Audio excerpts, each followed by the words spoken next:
Yo hello សួស្តីទាំងអស់គ្នាសូមស្វាគមន៍មកកាន់វីដេអូថ្មីម្ដងទៀតហើយអញ្ចឹងថ្ងៃហ្នឹងដែរអ្នកគ្នាដូចឃើញនៅក្នុង thumbnail អញ្ចឹងខ្ញុំនឹងមកបង្រៀនអ្នកគ្នាពីរបៀប fix ទៅលើ Sagiver ចាអ្នកគ្នាណាដែលមានបញ្ហា Sagiver បែបនេះហើយអ្នកគ្នាណាដែលចង់ធ្វើឲ្យ Sagiver ទៅជាបែបនេះវិញអ្នកគ្នាកុំភ្លេចមើលវីដេអូនេះតាំងពីដើមរហូតដល់ចប់ទាំងអស់គ្នាជាដំបូងអ្នកគ្នាត្រូវចូលទៅកាន់ setting ទូរស័ព្ទរបស់អ្នកទាំងអស់គ្នាហើយបន្ទាប់មកអ្នកគ្នាត្រូវ scroll រកមើលពាក្យថាកន្លែងពាក្យថាទូរស័ព្ទរបស់ខ្ញុំបន្ទាប់ពីអ្នកគ្នារកឃើញហើយអ្នកគ្នាចុចលើពាក្យទូរស័ព្ទរបស់ខ្ញុំមកបន្ទាប់ពីអ្នកទាំងអស់គ្នាចុចរើវានឹង load មកកាន់ផ្ទាំងមួយទៀតហើយអញ្ចឹងអ្នកគ្នាត្រូវអូសមកខាងក្រោមពេលអ្នកគ្នាអូសមកខាងក្រោមអ្នកគ្នានឹងឃើញពាក្យកន្លែងព័ត៌មានកំណែពេលអ្នកគ្នាឃើញកន្លែងព័ត៌មានកំណែហ្នឹងហើយអ្នកគ្នាត្រូវចុចលើកន្លែងព័ត៌មានកំណែហ្នឹងមួយមកអញ្ចឹងពេលអ្នកគ្នាចុចរើវានឹង load មកកាន់ផ្ទាំងមួយទៀតហើយអ្នកគ្នាក៏មើលច្រើនអ្នកគ្នាមើលកន្លែងលេខបង្កើតកំណែអញ្ចឹងអ្នកគ្នាចុចកន្លែងលេខបង្កើតកំណែហ្នឹងឲ្យច្រើនដងមកគឺវានឹងបើកកន្លែងចម្រើអភិវឌ្ឍឲ្យអ្នកទាំងអស់គ្នាហើយបន្ទាប់ពីអ្នកគ្នាចុចវាអស់ជាច្រើនដងហើយអ្នកគ្នាត្រូវ clear វាចេញវិញមកហើយបន្ទាប់មកអ្នកគ្នាត្រូវមើលទៅកាន់ app Sisku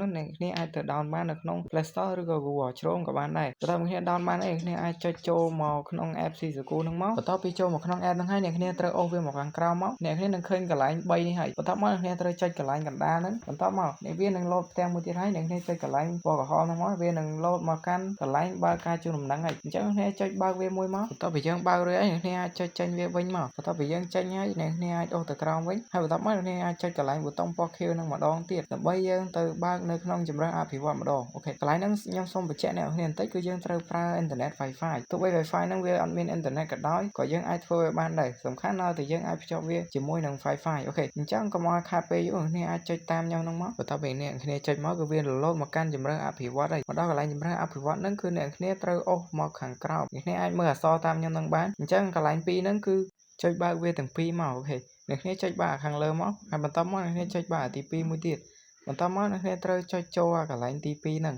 កន្លែងការបំបត្តិកំហុសខ្សែបន្ទាប់មកអ្នកគ្នាត្រូវទៅយកលេខកូដអ្នកគ្នាចុចកន្លែង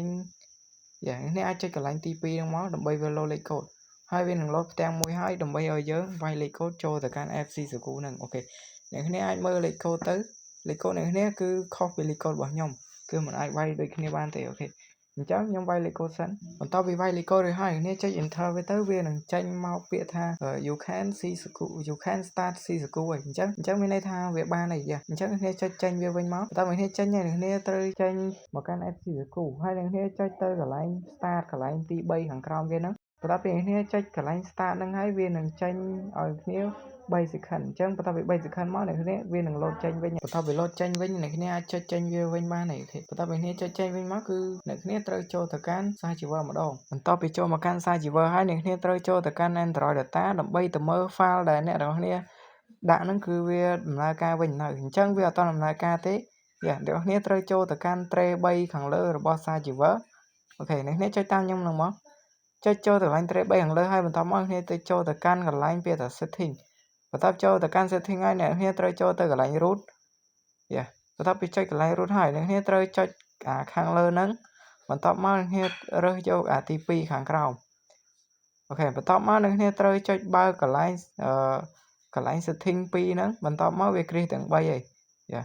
អញ្ចឹងបន្ទាប់អ្នកគ្នាបើកហើយអ្នកគ្នាត្រូវចុចចេញវាមកវិញមកអ្នកគ្នាត្រូវប្រកាសថាកន្លែងទី3ហ្នឹងអ្នកគ្នាត្រូវតែបានបើកបន្ទាប់អ្នកគ្នាចុចចេញវិញមកអ្នកគ្នាអាចចុចចូលមើល file មួយណាក៏បានដែរអញ្ចឹងអ្នកអាចចុចមើលគឺវាមាន file គ្រប់គ្រាន់ដើម្បីយើងអាចប្រើការវិញបានហើយអញ្ចឹងវីដេអូរបស់ខ្ញុំក៏បានមកដល់ទីបញ្ចប់ដែរក៏សូមអរគុណអ្នកគ្នាខ្លាំងមែនតើដែលបានមើលវីដេអូនេះតាំងពីដើមរហូតដល់ចប់កុំភ្លេចជួយចុច like subscribe វីដេអូនេះម្នាក់មួយផងបាយបាយ